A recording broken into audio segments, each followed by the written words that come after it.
भाभी भाभी प्लीज मुझे बचा लो, मैं ना बहुत ज्यादा परेशान हूँ। क्या हुआ दीदी, आप इतने परेशान क्यों लग रहे हो? कोई बात हुई है क्या? देखो ना भाभी मेरी क्या हालत हो रखी है। अरे किसने करी है आपकी ये हालत दीदी? बस भाभी आप देखते रहो, फोन को ऑन रखना और बोलना कुछ भी मत।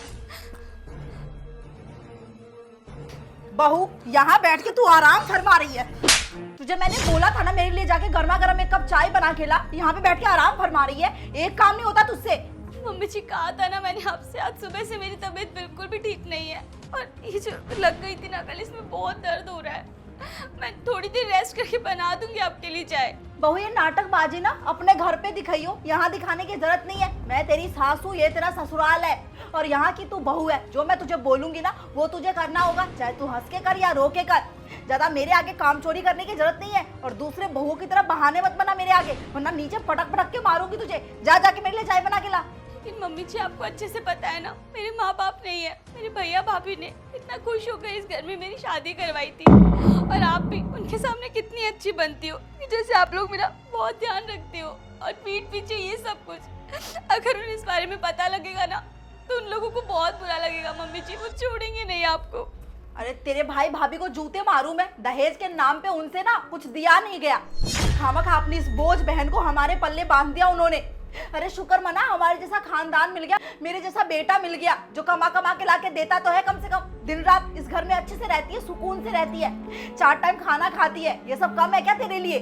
बड़ी आई मुझे भैया भाभी की धमकी देने। इससे पहले बहू मैं सच में तेरे ऊपर हाथ उठाऊं, दोबारा जाके मेरे लिए गर्मा गर्म चाय बना के ला और ना नाश्ते में पोहे चाहिए मुझे। बहू देख मेरे आगे ना ज्यादा ड्रामा मत कर तू। मम्मी ये ना ऐसे नहीं मानेगी, ज्यादा जुबान चलाने लग गई है ये। एक काम करो, आप ना इसे इसी के घर भेज दो। जब अपने यहाँ मरेगी ना, जब इसकी कल ठिकाने आएगी, अरे इसके यहाँ खाने तक के लिए तो है नहीं, यहाँ पर सारी चीज इसको मिल गई हैं, तो बस इसको हजम नहीं हो रही हैं। मैंने ना इसको बोला था कि मेरे लिए मटर पनीर की सब्जी बना दे, लेकिन नहीं, किचन में चावल बना के रख दिया, एक सीटी में चावल पका देती है बस। मैं ना समझा रहा हूँ तुमको, ज्यादा बोलने की जरूरत नहीं है। जिस दिन मेरी बीवी आएगी ना, देखना सारे काम कराऊंगा उससे करके, एक भी काम की मना नहीं करेगी वो। और इनसे कुछ भी काम की बोल दो ना, काम पाम तो होते नहीं है, पूरे दिन आराम करवा लो बस। नहीं भैया ऐसी कोई बात नहीं, आप गलत समझ रहे हो मुझे। आप जो बोलते हो मैं बनाकर खिलाती हूँ ना आपको। आज सच में मेरी तबीयत ठीक नहीं है, इसलिए मैंने आज चावल झोंक दिया है और अभी मम्मी जी के लिए चाय बनाने जा ही रही थी। बस अभी मैंने दवाई ली है, जैसे ही थोड़ा सर का दर्द मेरा ठीक होगा मैं खुद काम करने चल जाऊंगी। आप लोग ऐसा क्यों बोलते हो मेरे बारे में? और मेरे तक बोला करो ना जो बोलना है, मेरे परिवार वालों को क्यों बीच में लाते हो? ज्यादा ना मुझसे जुबान लड़ाने की जरूरत नहीं है। अरे क्यों ना बोले तेरे परिवार वालों के बारे में, दिया ही क्या है? अरे भूखे नंगे खानदान वाले लोग बस अपनी बहन को भेज दिया यहाँ पे।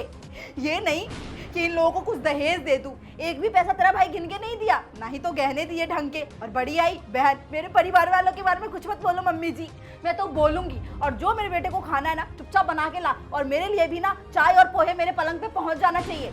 लेकिन मम्मी जी मुंह बंद रखा कर, समझी? जितना बोल दी हूँ जाके कर। बड़ी आई, आधे घंटे में ना सब कुछ बन जाना चाहिए। चल बेटा। हालिया दीदी क्या चल रहा है ये सब, और कब से चल रहा है ये सब कुछ? भाभी जब से मेरी शादी हुई ना, उसके अगले दिन से मेरी सास बहुत अत्याचार करती है मेरे ऊपर। इतना सब कुछ अत्याचार हो रहा है आपके ऊपर, आपने हमें पहले क्यों नहीं बताया दीदी?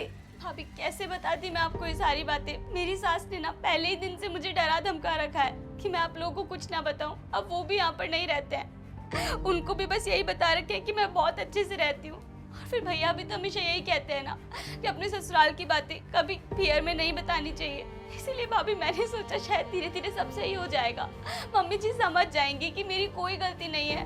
लेकिन धीरे धीरे ना सब सही होने की बजाय सब और बिगड़ता जा रहा है। सिचुएशन इतनी खराब होने लग गई है कि कई बार मुझे लगता है अगर इनको ज्यादा गुस्सा आ गया तो ये लोग मुझे जान से भी मार देंगे, और फिर जान से मारने के बाद भी ना ये लोग अच्छे बन जाएंगे कि इन्होंने कुछ नहीं किया। इसीलिए भाभी मुझसे अब सहन नहीं हो रहा था, तो मैंने सोचा मैं आपको बता देती हूँ। कोई बात नहीं दीदी, मैं यहाँ पर्दे के पीछे से छुप कर देखती हूँ और मैं देखती हूँ क्या अत्याचार करते हैं। उन लोगों की वीडियो बनाती हूँ मैं, उसके बाद पता लगेगा कि उनकी हरकतें क्या है। हाँ भाभी। इस बहू का ना अब रोज रोज का हो गया है। अरे मेरी बात ही नहीं सुनती है ये। इस बार ज्यादा चू चपैट की ना तो गरम तेल डाल के जला दूंगी मैं। गुस्सा आ रहा है मुझे बहुत तेज उसके ऊपर, और डिवोर्स भी करवा दूंगी। अब अपने बेटे का दूसरा ब्याह करवाऊंगी, अच्छी बहू लेके आऊंगी, कम से कम दहेज तो मिले। इसके शादी में तो कुछ दहेज भी नहीं मिला। अरे ब्याह तो मैं लालच में ही करवाई थी कि मोटे पैसे वाले लोग हैं, पैसा देंगे, लेकिन वो लोग तो नहीं, दहेज नहीं दिया जाता, कानूनी अपराध है बोल बोल के मुझे डरा दिया और अपनी बेटी को, अपनी बहन को हमारे घर में पटक दिया। हमारे ऊपर बोझ है वो बोझ। हाँ माँ, तू ना बिल्कुल सही बोल रही है। ये जो भाभी है ना, ये किसी भी काम की नहीं है, पूरे दिन हरामखोरी करती रहती है। बस इसे एक काम बता दो ना, वो भी इस पर पूरा नहीं होता है। लेकिन माँ तू ना बिल्कुल भी चिंता मत कर, मैं जो अपने लिए बहू लेकर आऊँगा ना, वो तेरी पूरे दिन खातिरदारी करा करेगी। तू कुछ भी बनवाइयो उससे, चाहे मटर पनीर, चाहे छोले भटूरे, वो तेरे से कभी मना नहीं करेगी। यही पता नहीं हमारे कर्म में लिख रही थी, जो हमारे घर में आ गई है और भैया की जिंदगी और पूरी बर्बाद कर दिया इसने तो। हाँ तो ठीक कह रहा है, तेरी शादी भी ना मैं जल्दी करवाऊंगी, और जिससे भी करवाऊंगी ना उससे पहले मोटा दहेज लूंगी मैं, और इसको तो इस घर से निकलवा के मानूंगी, चाहे मैं जैसे निकलवाऊं। बोझ है हमारे ऊपर ये। हाँ, अच्छा तो दहेज चाहिए आप लोगों को? अरे नेहा बेटा, तुम यहाँ कब आई? आओ बैठो। मैं तो बस अभी अभी आई हूँ। आलिया कैसी है? दिखाई नहीं दे रही, वो कहाँ है? बुलाना उसे। अरे आलिया अपने कमरे में आराम कर रही है, बैठो ना, मैं बुलवाती हूँ। बेटा बहू को भेज दे बाहर, बैठो। और कैसी है आलिया? अरे मेरी बहू तो लाखों में एक है, लाखों में एक। मैं बहुत किस्मत वाली हूँ जो ऐसी बहू आई है मेरे घर में। एक काम ना मुझे नहीं करने देती, पानी का ग्लास भी यहाँ से उठा के वहाँ नहीं रखने देती, सारा काम खुद कर लेती है, पूरे घर की ना जिम्मेदारियाँ उठा रखी है। मेरे को ना उससे कोई शिकायत नहीं है। आपकी ननद सच में बहुत अच्छी है, मैं बहुत भाग्यशाली हूँ जो मेरे घर की बहू बन के आई। भाभी आप आ गए? हाँ आलिया, मैं आ गई, लेकिन तुम्हारी बॉडी पे चोट के निशान कैसे है? सब कुछ ठीक तो है ना? अरे वो ठीक है, आप खामखा टेंशन ले रही हो। बच्ची है अभी, भगती रहती है सीढ़ियों से गिर गई बस। वो क्या है ना, साड़ी अभी संभलती नहीं है इससे। मैं तो कहती हूँ सलवार सूट में रह लिया कर, लेकिन खुद ही साड़ी पहनती है। मेरी तरफ से तो कोई प्रेशर नहीं है। झूठ बोलना बंद करिए आप। कितना झूठ बोलोगी आप? आपको झूठ बोलते हुए बिल्कुल भी शर्म नहीं आ रही? अरे कैसी औरत हो आप? एक औरत होकर दूसरी औरत का दुख नहीं समझ सकती हो? अरे आप ये क्या बोल रही हो? मैं कौन सा झूठ बोली हूँ भला आपसे? अरे आप जैसी झूठी औरत ना मैंने कहीं पर भी नहीं देखी। पहले अत्याचार करती हो, उसके बाद शरीफ बनने का नाटक कर रही हो। आज आपने जो कुछ भी किया है ना मेरी ननद के साथ, सब कुछ मैंने देख लिया अपनी आंखों से। अरे किस तरीके से अत्याचार करती हो आप? इसकी तबीयत खराब हो रही थी, उसके बावजूद काम पे काम करवाए जा रही हो, और दहेज के लिए इतना कुछ सुनाती हो।